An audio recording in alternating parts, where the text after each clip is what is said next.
Paying with Revolut Junior on the phone is very easy to do.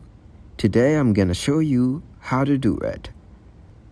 Revolut Junior cards are now compatible with Google Pay.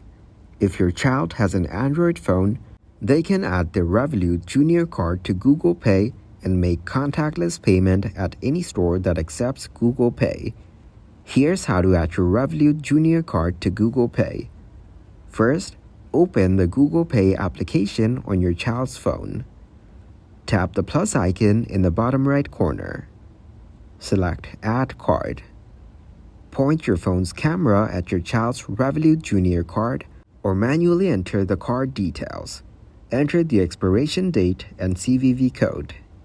Review the cardholder information and ensure that it matches your child's name.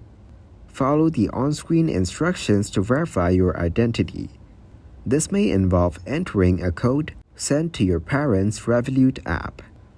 Once verified, your child's Revolut Junior card will be added to Google Pay. To pay with Google Pay, your child can double-click the side button on their phone.